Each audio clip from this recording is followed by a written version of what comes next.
Hi, I'm Caitlin and welcome to the Lit Review. Today we're doing my all-time favorite thing, and it's even better now because it's new. The new and improved LitLand board. Whoop. Hello, ring light. The new and improved LitLand board is here for June. This is a very similar game to the one I've been playing with a few minor updates. I'm gonna put it down because it's really big. If you want the full board tour and an update on all the new features of the game, you can go ahead and check out the video that I'll link up in the cards and down below in the description box, where I give you a full tour and explain my thought process for the changes I have made. LitLand was inspired by Candyland, but has become something of its own, where I pick 5 cards to help me understand what exactly I'll be reading in a given month, and I can't buy books until I beat it and get to the end with a book haul. So I am officially on a book buying ban. This will be our first game together on the new board, and I'm really excited for all of the potential in this game. Every time I look at this new board, it just makes me so happy and giddy because I just love the way it turned out. So excited that we actually get to take it out for a spin at this point. Quick little thank you. I always like to say thank you to the 2 booktubers that have inspired me the most to create my own game, and that is Becca from Becca and the Books and Cody from Cody's Book Corner. Those were the 2 that I started watching in terms of TBR games, and now I found so many of you through this process too, whether it's you being here on my channel or me finding your channels. Like the TBR game genre in the whole of Booktube is pretty amazing, but those 2 always deserve to me the big thank yous for kicking this thing off and making it super popular. So throughout the month of June, I have a couple of things that I'm going to be participating in. The first is my book club, the Book Covered Book Club, and the June theme for that is yellow, so I'm going to see if I can try to sneak that in somewhere. If not, it's definitely something I'll be doing anyway. I've also been participating in the Buzzwordathon every month and had you all lovely people help me figure out what exactly I'm going to read. I'm still, as I'm filming this, in the middle of the very popular House in the Cerulean Sea pick for May, so I'm loving that so far. Y'all steered me right. And then I am also, to some degree, gonna participate in the Whatever You Want-a-thon. So we're gonna see how that turns out, but I am gonna try to do that readathon in June as well. In May, I had 6 books to read. 5 were from May's LitLand and 1 was a rollover from April. So let's go through how I'm doing to see if I have to take a punishment. So my rollover book was The Beautiful by Renee Ahdieh. Finished this, and then I finished completely 3 of the remaining 5. The Air by Joanna Lindsay, Sex, Murder, and a Double Latte by Kara Davis, and Heartstopper Volume 1 by Alice Oseman. So those are the 3 that I've absolutely finished. As it is right now, I have 5 more days as I'm filming this till the end of June. I am filming this after work, so I am hoping to be able to finish my 2 outstanding books, which I didn't bring in here with me, but that is The Black Tides of Heaven by Neon Yang, and then The Midnight Library by Matt Haig. So I'm pretty confident that I will be able to finish those 2 books by the end of the month, and if I don't, then those I can safely roll over into June, so no punishments on the new board, at least for now. That's the good news, and now let's get into the inaugural play of LitLand on our new board. So, pull number 1. Okay, so here is the new board. Here is Sweet Lil Wilbur, our pig du jour for this. Then we have the troll cards in case they're needed. The pink cards are our challenge cards, and the green are our stuck squares or our punishment squares. So I'm going to have Jeremy come in and shuffle so that it's an impartial shuffle. And y'all remember that this is like half of the deck, but this has been shuffled a lot. But what I'm gonna have him do are all of the little challenge squares that take us back and forth. I'm going to have him randomly insert them in here and then reshuffle everything so that if this is one game of LitLand, then these will all be in there somewhere. So I'm going to hand these over to you.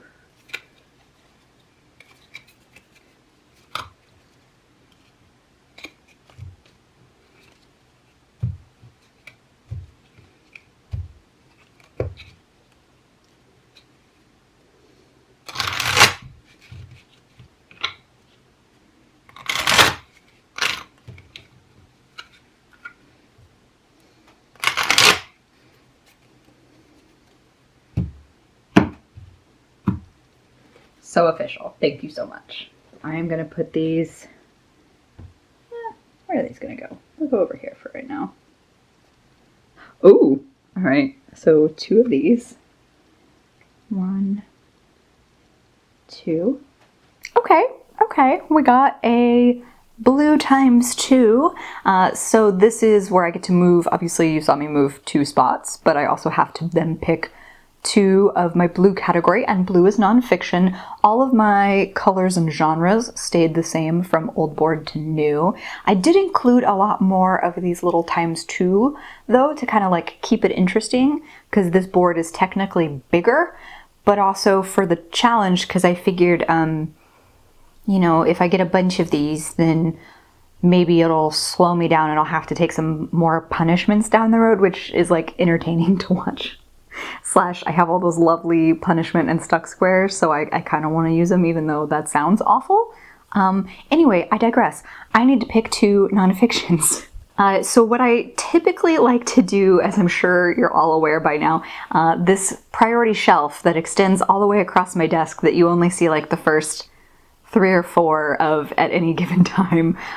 So let me see if there's any nonfictions here that I can pull from. There is. Okay, this is great. So this was originally a gift, but it didn't come with a note. So I know a subscriber gifted this to me because it was on my wish list.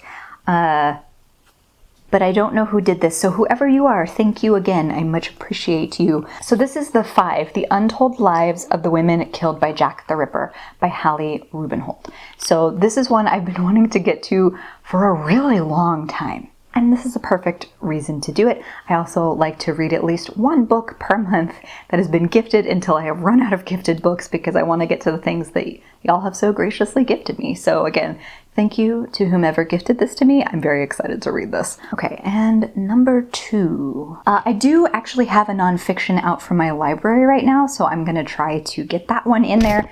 And that's The Mind-Gut Connection by Dr. Imran Mayer. So this was actually recommended to me by my gastroenterologist, by a doctor. So it's not the coolest read I'm ever gonna bring you, but it's a book about how our stomachs and what the stomach experiences can affect our mood and our mental state, and vice versa. For example, if you're stressed, it may be that you end up feeling nauseous or have cramps because you are really stressed out, or if you've been eating poorly, you may find that you're more likely to have a bad mental state. Like, this is really his book about how the mind and the gut are completely, well, connected. It's in the title. I don't know why I made that complicated. I have stomach problems. I've talked about that briefly before, so I'm just hoping to learn. I don't know. And with that thoroughly unflattering admission, I'm gonna move to poll number 2. Uh-oh.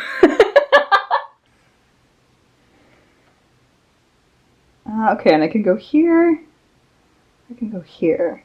I think I'm gonna do this and live dangerously. Oh. Okay. So I'm going to be reading a lot of nonfiction this month. So another blue ×2, and that means 2 more nonfiction picks. Maybe I should pick a couple of small ones, because So I've had this one on my backlist for a while, but it caught my eye again, so we're gonna go with that. And this is My Friend Anna by Rachel Deloche Williams. It is one of my remaining Book of the Month books. I'm not currently a subscriber, but this is like a holdover from there. Williams, the author, was or is a photo editor for Vanity Fair. And in the process of her job, she meets this woman, Anna, who comes off as like really charismatic and kind of, well, like a popular socialite. And she starts connecting with Anna, and this is Williams's kind of memoir about how things got really strange, and maybe Anna isn't exactly who she says she is. It's kind of like Williams's experience getting conned by one of like the biggest con artists in modern day history. So it's kind of interesting. So the subtitle is The True Story of a Fake Heiress. And it's like, it's not super thin, but it feels like it would be kind of a quick read. There's a lot of like text messages and emails in here, so it's kind of got some multimedia components even though it's a nonfiction. So I think this could be a really good fit. And even though I like to give y'all a say, this could be somebody's contender for a Buzzwordathon because the theme, I can't remember if I said this or not, June's theme for Buzzwordathon is to have a name in the title, like just any name. So Anna would work for that. Oh, I need another nonfiction. And since at this point I have 3 other nonfictions of various sizes, I think I'm going to go for a smaller one. But I really am excited to read this. And this is The Body Is Not an Apology, The Power of Radical Self-Love by Sonia Renee Taylor. I believe there have since been other editions of this published, but this is the one I have. It's like 116 pages plus like the notes and the author's note and all of that good stuff that I still like to read anyway, but you kind of go back and forth when you read the notes, or at least I do. But this just seems like kind of a nice pairing. There's a couple of like intriguing, mysterious type of nonfiction reads, and then I have 2 that are really about like looking inward and doing some care, and I think that's going to be a good pairing for the month. Okay, pull number 3. Oh my god, okay. I'm sorry, what? So it's not so much the fact that it's green for historical, it's that it's a green times 2. Which means that I have now 6 books to read within 3 polls, and 6 is like a good month for me.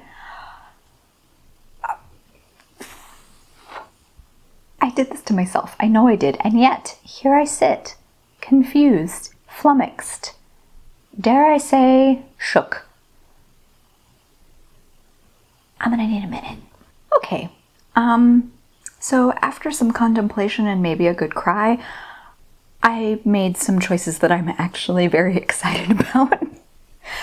The books are not at fault for my crisis over a board game. The first thing is another gift, so I'm really excited to be able to read this, and this book is one that I've been on the edge of my seat to read, so we're doing it. It's Wild Women and the Blues by Denny S. Bryce, and Michelle is the amazing subscriber who gifted this to me, so thank you again, Michelle.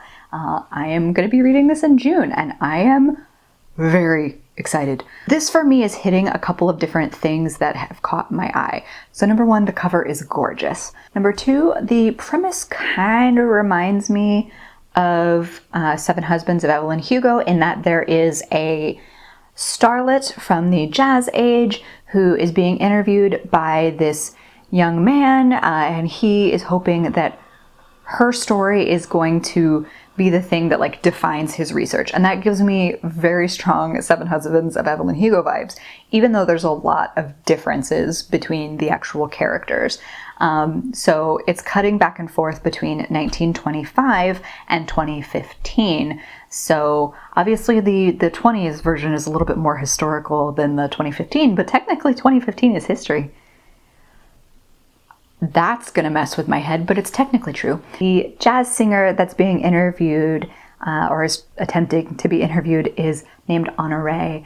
And the grad student that is convinced Honoré holds the key to unlocking his research is Sawyer Hayes. The things that are getting at me, number 3 here, is the whole grad student angle, because that's part of why I started this channel, was to like talk you through things as I was reading on the side of working on my graduate degree. He's also specifically a film student, which is what I was doing with my life. I've since taken a job and I'm no longer directly working on that full time, but it's still a huge part of my life. So that's always going to be a soft spot for me. Also, Sawyer is researching this filmmaker named Oscar Micheaux, who is a pivotal part of Black and African American stories in early American cinema.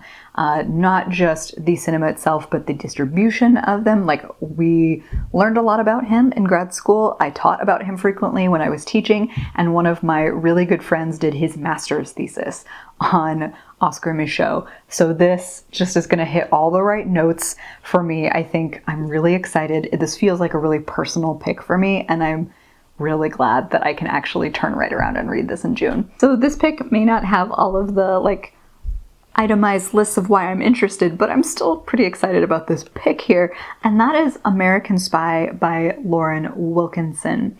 So this is another narrative that cuts between a couple of different timelines.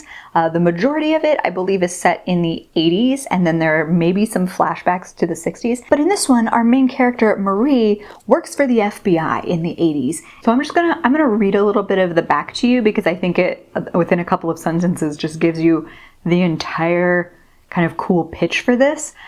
Marie Mitchell is an intelligence officer with the FBI. She's brilliant and talented, but she's also a young black woman working in an old boys club, constantly overlooked for every high-profile squad. So when she's given the opportunity to join a shadowy task force aimed at undermining Thomas Sankara, the revolutionary president of Burkina Faso, whose communist ideology has made him a target for American intervention, she says yes, even though she suspects she's being offered the job because of her appearance and not her talent. So there's a lot more to this, but those couple of sentences from the back cover really give me the conflict and the character. And it says that it's inspired by true events, that it has elements of a thriller, a family drama, and a passionate romance. Heyo, I didn't think I was gonna get that from this. Hello. I believe this is also a debut novel, potentially. It says it introduces Lauren Wilkinson, a powerful new literary voice, so that's really cool too. Also, this cover could kind of work for the book covered book club. This is like a more orangey yellow, but I think this could still work for the bright yellow of my book club, so hey, I'm happy to fit that in. Okay, poll number 4. Please no to doubles. Please. Okay. Alright. Whew. Hey, you'll love to see it. So, 1 red for romance. I'm really happy about this. I love it when romance gets picked, but I'm really overwhelmed by the amount of books that are already on my TBR. And I have 1 more pull to do, and that could also be a double at this point, because why not? So I think what I'm gonna do, my apologies in advance, I'm just kind of making this decision on the fly. So normally I like to do the Buzzwordathon where I give you options, but I think what I'm gonna do is do this next pick and just have that be my Buzzwordathon, because I honestly don't think I would get to it if I let y'all have your say, so I'm sorry that I won't be doing that this month. But on the flip side, I am genuinely very excited to be able to read Act Your Age, Eve Brown by Talia Hibbert in June. This comes to mind as like a great pick for the Buzzwordathon. Any of these books, if you're looking for Buzzwordathon recs, would be great, because there's always a Brown sister name in there. So finally be able to finish this series, and this was also a book that was gifted to me by my mom for my birthday in January, so I'm really glad to be able to finally pick this one up. Super duper excited for this. This is the last book in the trilogy following the youngest sister Eve, as she kind of gets not disowned, but like she's been asked to leave the nest and fend for herself financially. So she goes out for a job in a bed and breakfast, but because Eve's a little absent-minded, she also hits the guy who owns the bed and breakfast with her car on the way out of the interview. And so she's determined to help him out around the B&B and also kind of nurse him back to health. And because it's Talia Hibbert and because it's the Brown sisters, I'm expecting to laugh, I'm expecting to cry, I'm expecting there to be good mental health representation, because I've never been disappointed with one of her books. So I think this is a big win to be able to include on this very intimidating TBR. Okay, poll number 5. Let's make it out alive. An orange. Okay. Whew. Okay. We traveled far. Oh, hi. That's nice. That's just 1 orange. That's just 1 fantasy and sci-fi. We can do this. Truly, I am spoiled for choice when it comes to fantasy and sci-fi. I have so many in my backlist, but I think what I'm going to do is knock out one of my book box picks. So this was a somewhat recent Owl Crate pick, and that is Sweet and Bitter Magic by Adrienne Tooley. So the cover is really pretty. There are purple sprayed edges. Also, it's looking a little slim in comparison to some picks I could make in the realm of fantasy. So I'm going to take it.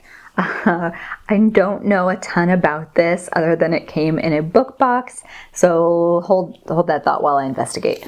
Ooh, I suspect this is gonna be a female-female romance. So our main character, Tamsin, did a big bad in the magical community and is therefore cursed with the inability to love. Our other main character, Ren, is what's called a source in this world, where she doesn't have magic innately, but she's kind of almost like a battery other powerful beings can tap. And she's mostly hidden away from that so she can take care of an ailing father. There's going to be a magical plague, and Ren is trying to track down the witch that started it, so she meets up with Tamsin and she makes a bargain to trade Tamsin the love she feels for her father in order to catch the witch responsible for this plague. Drama. So there's a long perilous journey. That is if they don't kill each other first, but like, I'm sorry, they're holding hands on the cover. I'm hoping for a female-female romance. So this is also a debut, and I believe it would be own voices if there is a female-female romance in this, so I'm optimistic. And that's also a nice thing to do. I didn't plan out any of this, obviously, but June is also Pride Month, so at least being able to get a smidgen of rep in there feels good. Not my best effort on that, but I am reading 4 nonfictions, so we'll see. We'll see how that goes. Maybe I can squeeze in something else. But I think this is going to be a good fit in the TBR. Oh God, okay. So in a twist of events I was very unprepared for, I have 8 books from LitLand. This is the most LitLand has ever given me. I have 4 nonfictions to read, 2 historicals, 1 romance, and 1 fantasy and sci-fi. Holy mother of pearl. Again, my apologies that I'm not doing the voting aspect of Buzzwordathon. Kind of just had to make a call so that I could get through this. But my Buzzwordathon picks are going to be Act Your Age, Eve Brown by Talia Hibbert. And I can also use My Friend Anna by Rachel Deloche Williams. So I'll be doing 2 books for Buzzwordathon if I can get through both of them. But at least that way, if I can get through one, I've at least checked that one off for Buzzwordathon. And then, just out of sheer necessity, my pick from the Book Covered Book Club, at least for my reading in it, is going to be American Spy by Lauren Wilkinson. So those 3 books will hopefully get read at the very least, but we'll see. We'll see how this goes. We didn't get any troll bridges, but I still got trolled anyway. Wow. Hopefully this was fun for you. Please let me know in the comments below if you have read any of these books or are excited to see me read any of them in particular. And as always, thank you for spending time with me. I hope you have a fantastic reading day. Like and subscribe if you'd like to see more from me or this channel, and I'll see you in the next one. Bye!